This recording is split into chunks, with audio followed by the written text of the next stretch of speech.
Welcome to the lucky number episode 13 of Kentucky Esports Weekly. I'm your host, Nathan Stevens. There was a video game called 13, released way back in 2003. I think they might even actually be remaking it.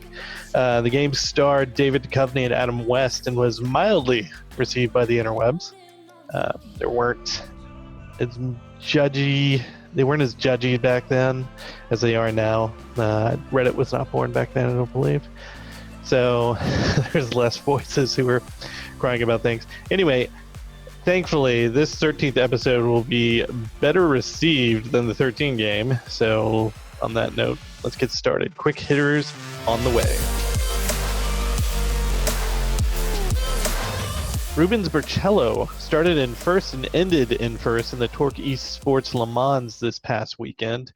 With a slow start in the first go-around, Barrichello picked up the pace and the pole in the second race, which equaled out to a victory by the end of the Esports Endurance Le Mans.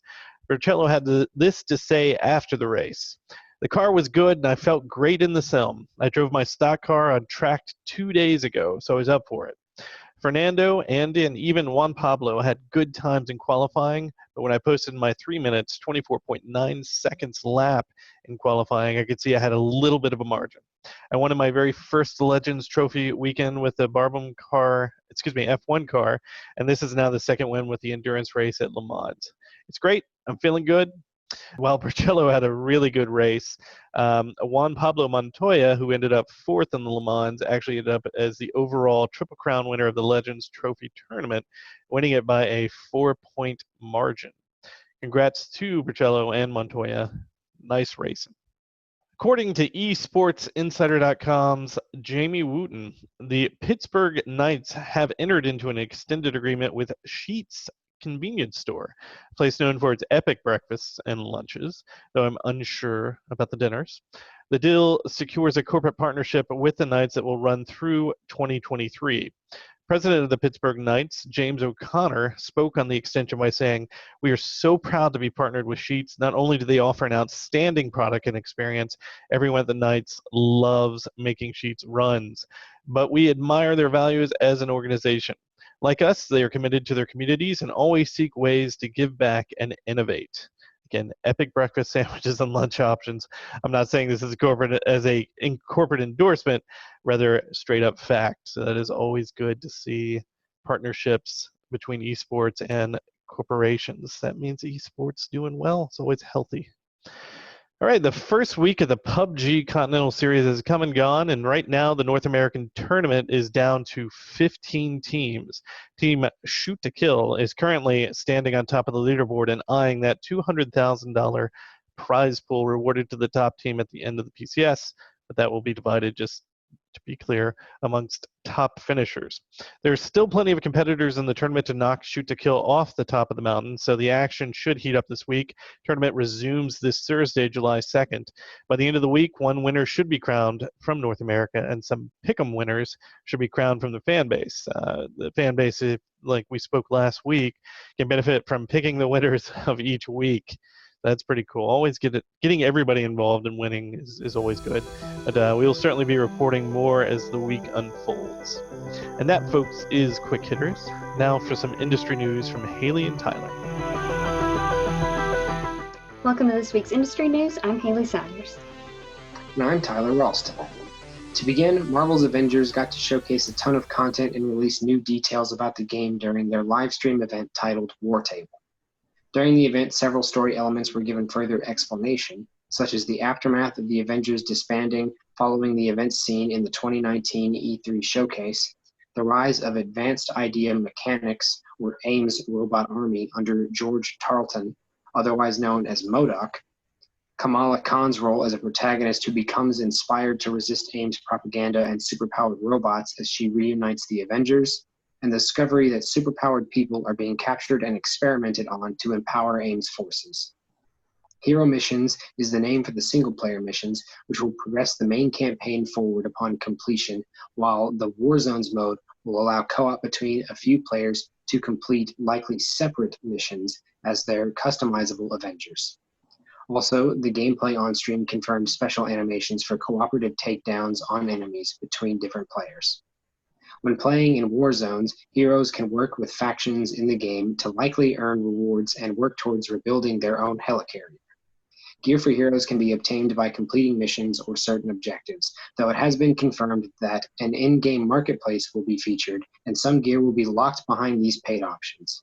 Marvel's Avengers is scheduled for release in September on the 4th on PS4, Xbox One, PC, and Google Stadia, and it has been confirmed that those who purchase on the last-gen consoles will be able to upgrade for free to the next generation.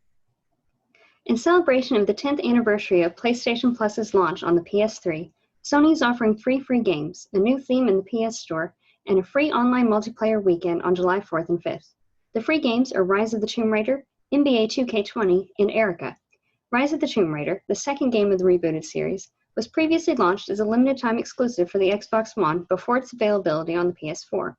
NBA 2K20 is being offered just a few months before its annual replacement, and Erica, arguably the least well-known of the three, is a narrative adventure game that Sony describes as an interactive thriller set in a world of murder.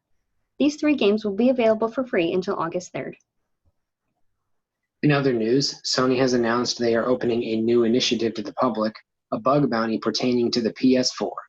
In other words, Sony has stated that while working with HackerOne, a platform used to network between businesses and cybersecurity professionals, they are welcoming bug reports on their system to the public. The added incentive is that those who are inclined to participate and discover a, quote, critical vulnerability, unquote, within the PS4 may receive a reward of $50,000. That is a substantial sum of money, and if it interests you, then check out blog.playstation.com and search for the article announcing the PlayStation Bug Bounty Program for more information. In other news, Supermassive Games will be releasing the next entry in its Dark Pictures anthology later this year. The game, titled Little Hope, follows 2019's The Man of Medan. However, the stories do not overlap, meaning that fans can start with Little Hope. Man of Medan told the story of college students trapped on a ghost ship. Little Hope will feature a group of college students who were stranded in a town previously wrought with Salem-esque witchcraft. Like the first entry in the Dark Pictures series, Little Hope will allow players to take on different characters and make decisions that impact the game and its eventual outcome. The game is currently available for pre-order for PS4 and Xbox One. As of now, the game is not available for PC, but that could change before the release date. On top of getting the pre-order information and release date of Little Hope, Supermassive Studios also released new gameplay. Much like the predecessor in this Dark Pictures anthology series, Man of Medan, Little Hope features a blend of video game and cinematic storytelling with its focus on camera angles, dialogue, and player choices. This video focuses on Andrew and Angela, 2 members of the party that become stranded in Little Hope, and appears to take place right as their journey into the depths of a dark local history and witchcraft begins. These 2 characters are at first accompanied by the rest of their party as they begin to walk down the road into the mysterious fog that further towards the town of Little Hope.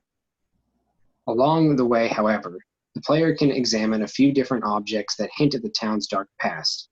The choices made by the player present Andrew as possibly superstitious when presented with situations that defy nature and typical understanding, while Angela is hesitant to buy into any sort of mysticism.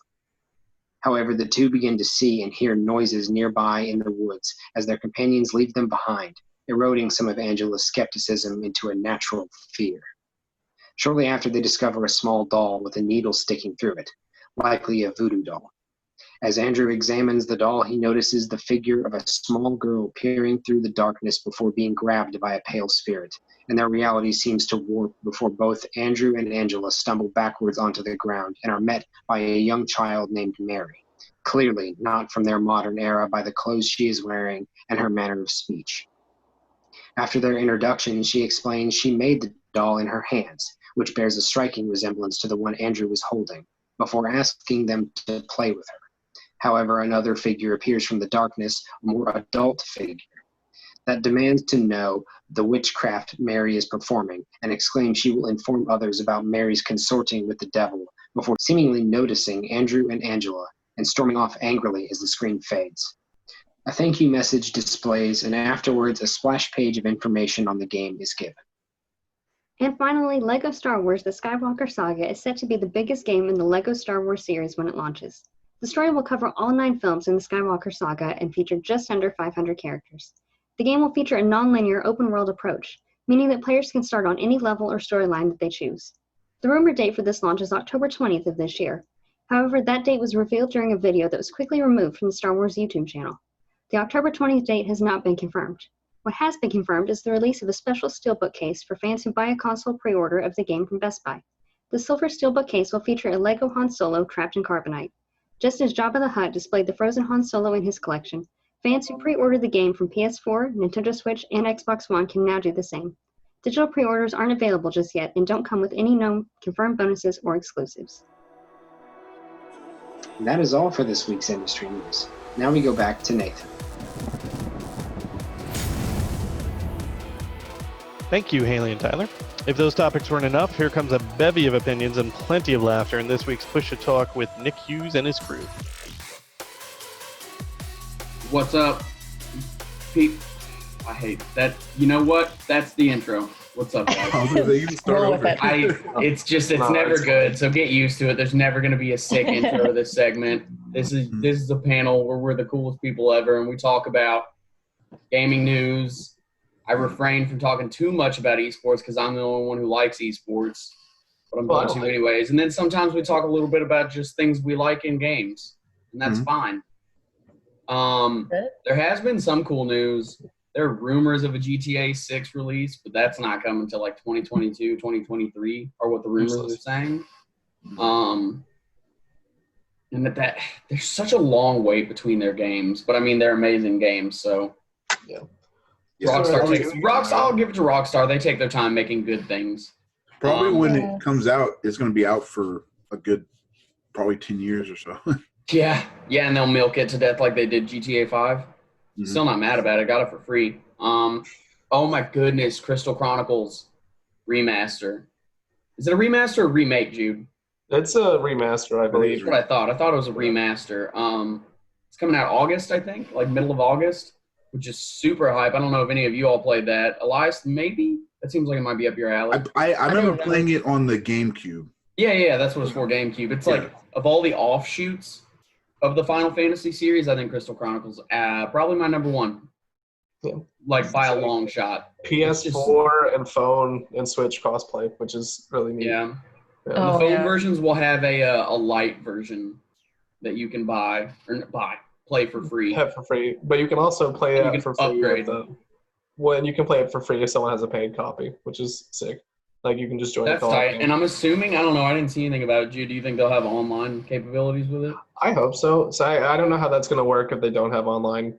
Because I cross-play between all that stuff wirelessly, because I don't think any of those devices will, maybe besides the phones, will like natively interact with each other. Yeah. Another bit of news, Torchlight 3 announced their final act, but guess what? It doesn't matter because no one's playing it because it's trash. Oh. It's not really Torchlight and Torchlight 2 are like two of my favorite games. They're action RPG, loot-based dungeon crawlers. It's like Diablo. It's like the exact same game as Diablo, but a little more charming. Mm-hmm. But Runic Games, the company that made them, that went out of business. Don't know what for. I guess money issues probably. And they sold out to like Perfect World Entertainment or something like that. So the IP went to them, and they made Torchlight 3. But it is only Torchlight 3 in name alone. Like that is not the game that everyone like loved. Like it's not good. It's very disappointing because I've been looking forward to Torchlight 3 for like 6 years. But you know, whatever. I'll cry about that on my own time. Yeah. You guys can react to this even if you know nothing about Valorant. You know, like Elias and Morgan. I know Jude knows because we've been playing it a lot together. But like Valorant is basically Counter-Strike. Right. But with some abilities, right? Right. Yep. And the pro scene has started recently. And do any of you all know, this is me, I'm finally going to get to talk about esports a little bit. Do any of you all know 100 Thieves? Do you know the team 100 Thieves, Elias? I do not. It's an esport. It's an esports organization. They do, they have professional teams. They focus a lot on content creation. And while they are not the best team in any game they have, like they're in League, they're in Counter-Strike, they're now Valorant, they got some Fortnite players, PUBG. They're not the best by any means, but they hands down have the best marketing and the best brand. Like, they are so cool. Mm-hmm. Their merch is insanely cool. Their compound, like their esports compound, is crazy cool. But they signed for Valorant this dude named Hiko. You know Hiko, right, Jude? Yeah, you guys talk about him all the time when we're playing because apparently he's the god of Valorant. Because Hiko's our Lord and Savior. He's so good. He used to be a CSGO pro, and he was amazing. And he's come back on the scene for Valorant, and 100 Thieves snatched him up. Nice. And that's awesome because he's awesome. I want 100 Thieves to be really good in something. It'd be sick if it was Valorant because I love Valorant. I love 100 Thieves. I'm pulling for him. Hiko was named team captain and was told, get this guy, he was told he could handpick his team, right? Like he would have a say in his team. He would help craft the team. Wow. I got to start watching these guys then. But their roster was announced, and they just filled it with their trash PUBG players. What? Wait, so they didn't let him pick? No. They just slapped their PUBG players on Valorant, who I'm sure some of them have played CSGO, but like he's the only one who's like been in that realm. Pro. Yeah. Well, dude, See, would you not be upset about that? Well, as a fan, it makes sense. If Hiko's really that good, Counter-Strike and Valorant are those games where if you're really, really that good, you can carry. But you're not going to carry against 5 other pros. But, as long as they'll get like 1 or 2 kills, he should theoretically be able to take out like 3 around. If he's a cool thing about this is it's very likely and like it's almost confirmed more than rumor at this point. I think there have been rumblings from some of the people within the org themselves that this is kind of like a Band-Aid roster. Like they're just like they needed a roster fast and they just put that out kind of to see if the game will blow up or not and if they should put more money into it. And then also to kind of give them time to scout better talent for Hiko in that team. So we'll see. Jude and I are big on Valorant lately. It's no longer crashing Jude's computer, guys. We're just crashing on start. Why don't you guys join the team? Elias, we're working on Feeling one, better. and you're our PR guy. Oh, PR guy. Oh, nice. There you go. Yeah. So if you could just make us viral, if you can make us blow up, get us into some tournaments, just maybe. as long as you try to reach If you could do the history of what's our team name? The boys. The Goops. The Goops. Yeah, the history. Of My the team. Goops. Okay, so guys, the friends that Jude and I play with. I don't know who came up with it. But they affectionately call like when you play with randos, like people where you get matched with random people online. They call them Goops. They just made it up, and they whenever we're queuing up to play, we'll have like 4 people instead of 5, and be like, we got to deal with the Goop. Got to deal with the Goop. But the Goop is they have always a better than saying: the the whole less team. Goops, the more hoops. Oh, wow. I can't take credit for that. Like I said, my friends came up with that term, but it's funny. Yeah, I like it. I approve. But yeah, Elias, if you could also slide some like money into like some people's back pockets, maybe like just people throw, get us some dubs early on, get us some traction. Oh yeah, just start working the underground, the betting ring of Valorant. You get it. You're obviously very shady. Right under the table. Yeah. In that you already know to work the underground. Just kidding, Elias. No I one won't ask you suspects to a do thing. anything bad. I know you're too stand-up of a guy for that. What's the favorite bit of gaming news each of you all have heard? I'm sorry, I just wanted to rant and get some takes. Yeah, no. Oh, you're good. That has been getting at me, and we don't get to talk about esports a lot on here.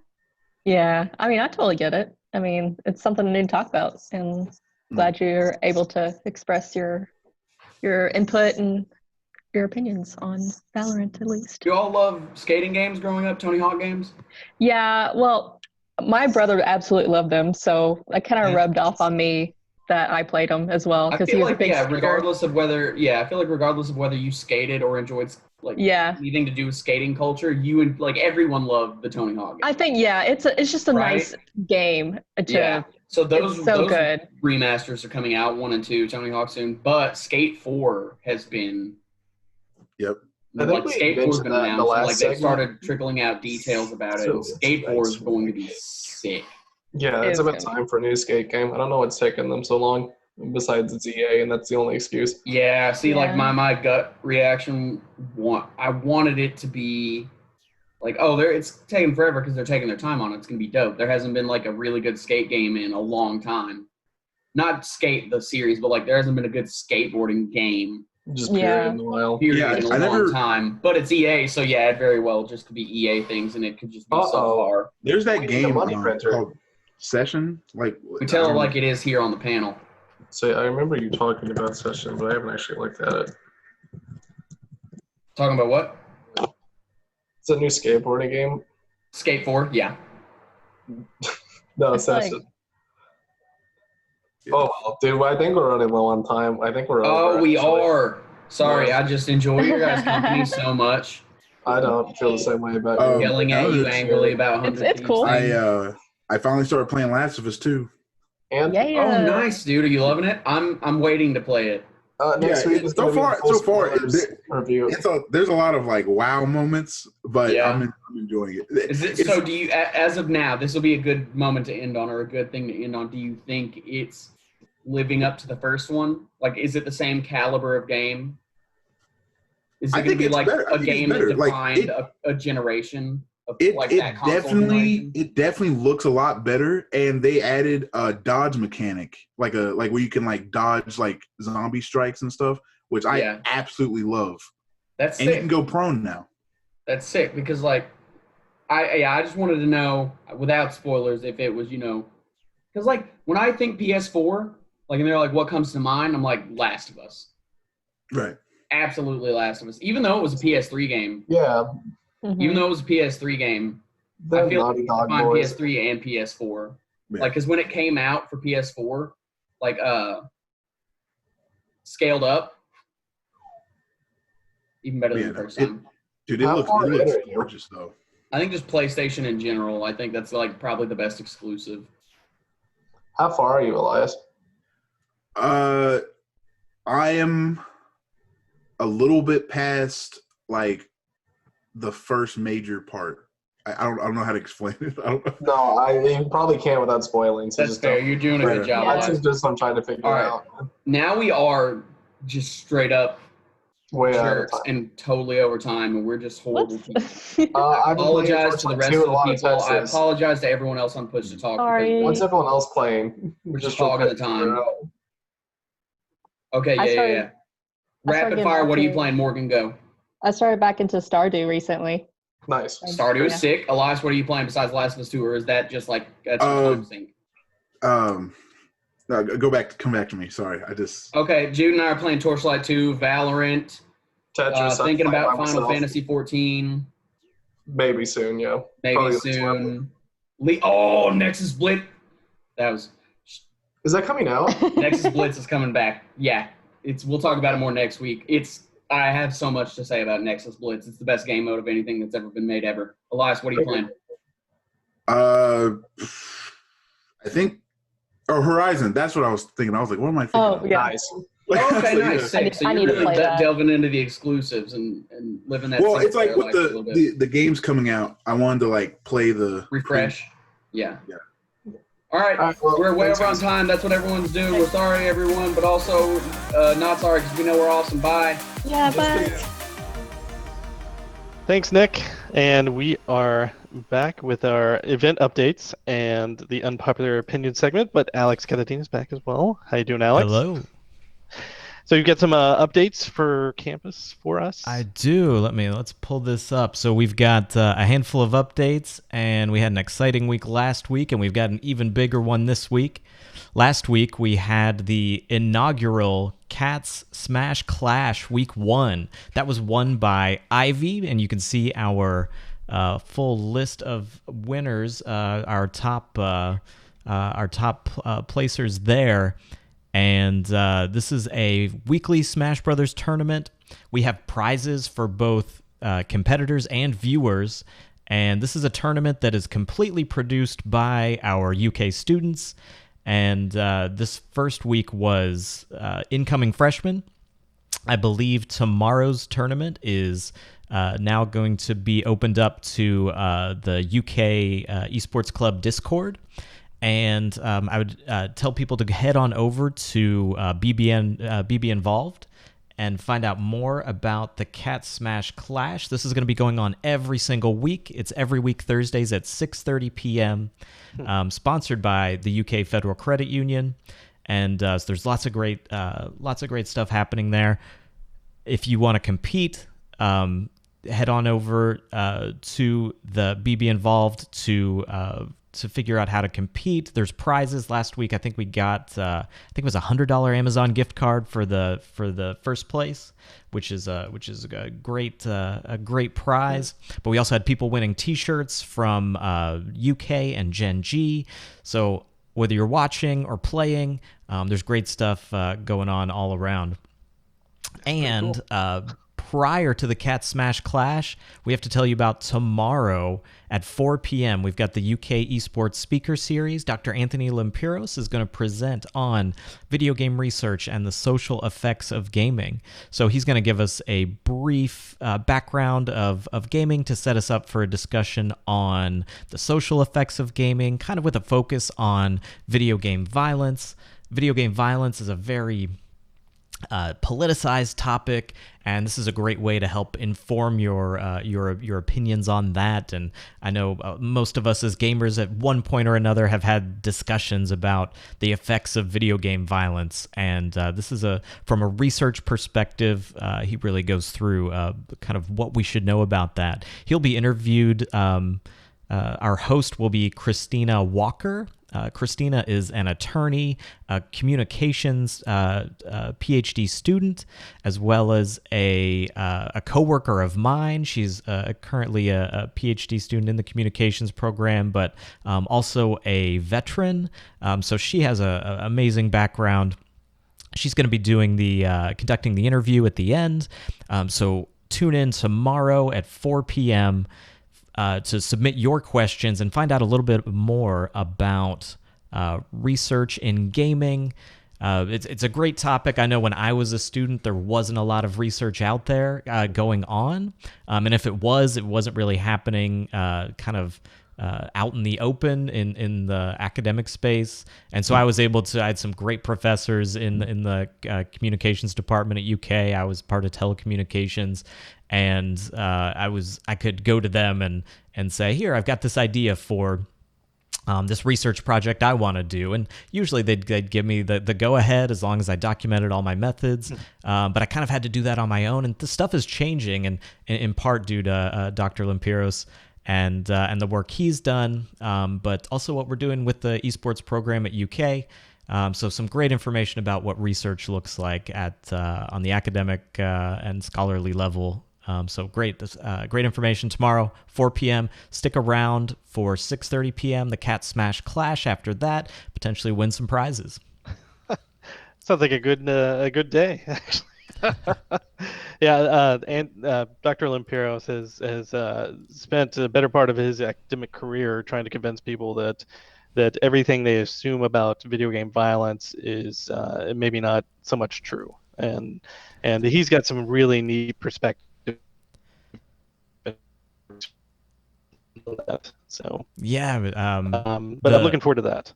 The interesting part about that discussion is people usually want to be on one side or the other, and I think what you'll find out is that it's the reality, and this is true for lots of things, it's somewhere in the middle, and kind of a lot of the assumptions people may have on both sides may not be what you expect. And so some actual research put into context. It's going to be a great presentation.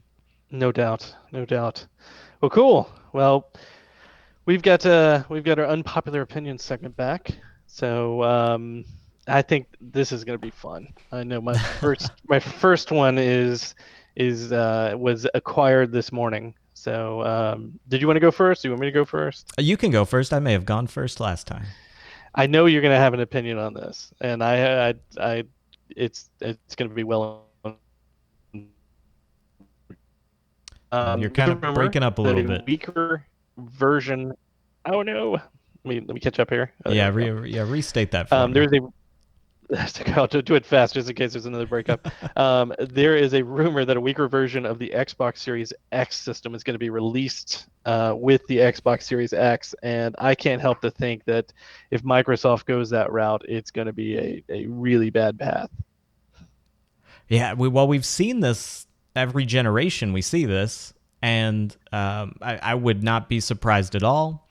The interesting part, it almost seems like the current generation, we started out with kind of a baseline system. They introduced kind of the low-end version, and then we got a high-end version. I think it might be, maybe they plan to release a kind of lower-end version or a version without a disk drive later on. But when PS5 was announced with a disk drive and non-disk drive version, they may have felt some pressure to move forward with that. We'd have to see a little bit more. Is it going to be a slower system? I mean, it's really tough. They're targeting 4K gaming for these systems, so you can't really go too much slower. I mean, they're kind of right on that threshold right now. You can't really, if you're going to slow down your processors, you're not going to be able to game at 4K. And if you're not gaming at 4K, why don't we just use previous gen hardware? That was kind of the thing that they were rumoring, is that it's going to be a legitimately CPU and GPU weaker version of the Xbox Series X. So, and it's not going to be as fast as the Xbox One X if the rumors become true. So why would you do that? That's it doesn't make any sense. I hope they don't. Yeah, I hope it's like just without a disk drive or digital only. That would make sense. It's really hard to get, the X. Oh, it's slipping my mind. What's the high end Xbox? The high end Xbox right now is called the One X. The One X. Sorry, slipped in my mind. But yeah, if the One X is going to outperform a series, what's the rumor? Xbox Series. It's. Was there? Is there? The Series X? I saw a letter. It was like going to be an Xbox Series S or something. Like it was going to have a different a different designation.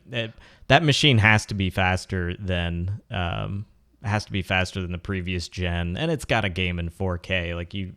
I don't know. It doesn't make sense to me why they would release a weaker system.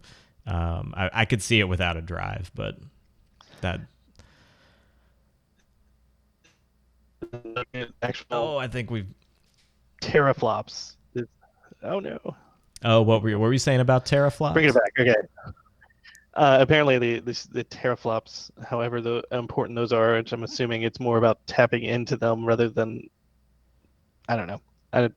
I tried to understand teraflops. Apparently it's a big deal. And I'm sure and they've got that graphics card for the Xbox Series X has, what was it, 56 or so, a large number of compute units especially compared to the PS5 GPU. Maybe they could drop down those compute units a little bit and still get similar performance. But yeah, we'll have to see. We'll have to wait and see. Sure. Well, cool. All right. Have it. Okay, so kind of along those lines, this is a kind of nuanced statement here, but I think Apple will be one of the biggest influences in gaming, not in this coming generation, but in the generation after that. Oh, that's going against all of history with Apple and gaming. That's just. How? My thinking behind this. Apple just announced that they are going completely to their A-series processors, their ARM Apple Silicon. With that, we've already seen, I believe the Switch is on an ARM processor. I think and so. You also have, you're going to have the Apple TV and mobile devices. Basically, all of your mobile devices are going to be on ARM. And I got to thinking, all of these consoles are trying to cram x86 architecture and big graphics cards into a small box, and you look at the PS5 and it looks enormous. And what are the benefits of an ARM architecture? You get better power efficiency. You get purpose-built software runs more efficiently. You've got less cooling required. And, I also got to thinking, we're at this point, everybody's on x86. We're not, all of our leaps are gone. We're not going to have like a system out of the blue that's going to be much better than other systems, because they're all going to be running essentially the same commodity hardware, unless they do something custom with ARM. And I think Apple making this move, you're going to see a lot more programmers writing for an ARM architecture. And what do you think about that? Oh no! I think. Oh, there we go. I know. You're back. You're back. Thank you. I don't trust Apple. They've let me down so many times with gaming that I can't put much faith in them when it comes to that. I mean, I see what you're saying, and I see that it's there, it's right there in front of them. But whether they do it or not and dedicate any kind of effort towards gaming, I don't know. It's hard to buy. They have dedicated their services segment, that with their investor calls every quarter. Their services segment has become a greater part of that, and gaming is turning into one of those services. They've made, with Apple Arcade, they've made a big push, and they've got kind of this unified, now that their computers are going that way, they've got really this unified platform. You can write one game and play it on any device. I'm not saying that they're necessarily going to take over the game space, but I think the more and more programmers you have working in that space, I believe Sony or Microsoft, not this next generation, but the generation after that's going to say, maybe we should be on ARM. You know what? It wouldn't surprise me if it went that direction. But I have to say, I have to commend Apple on something. That Apple Arcade is really nice, and my kids love it. You could just go find a game, download it, play it, done. And it works on the iPad, it works on my machine. It's such an easy delivery service, the way they do things. But I don't know. I'm not gonna put faith that we're gonna see some like original Horizon Zero Dawn like IP things. We've got you back. You dropped out there for a minute. So, but no Horizon Zero Dawn exclusives on Apple Arcade. No, and I just don't see that. So what if they the next generation, or even some of these Switch games, become a lot easier to port over to Apple hardware? Do you think we might be seeing more of those games cross-platform on Apple? Maybe. It would be nice, but we'll see where it goes. Honestly, it's just that history of gaming in Apple and how much value they've ever seen in it is questionable. But you're right. I mean, like the Apple Arcade being introduced, wonderful, and I think it's a right step. But yeah, I think the more you make things friendlier, easier. Waiting for myself to catch up. There we go. Yep, you're back. And then the easier it is, the more likely it is that Apple's going to have a strong presence in gaming. And when it comes to designing their hardware versus making developers' lives easier to bring good stuff to their devices. So I'm not going to torture any more of our viewers with this. So we might have to cut it short right now because apparently my kids are on Netflix or something. I don't know. So we can continue the unpopular opinions next week with 5 questions when I get that solved. So I apologize for ending this early, but this was fun. I really think this is good conversation. I think that especially the Apple side, I want to return to that and have more discussion about it. Yeah, and we'll have to get a Pippin and we can have a Pippin night on the stream one time. That would be cool if we could go access a Pippin somewhere. But well, thank you very much, Alex, and I really appreciate everything today, and it was good stuff. And we will continue this next week. Dear viewers, we hope you all have a good rest of your day. Sorry about the stuttering. That is completely on my end. And we will see you next week. See ya.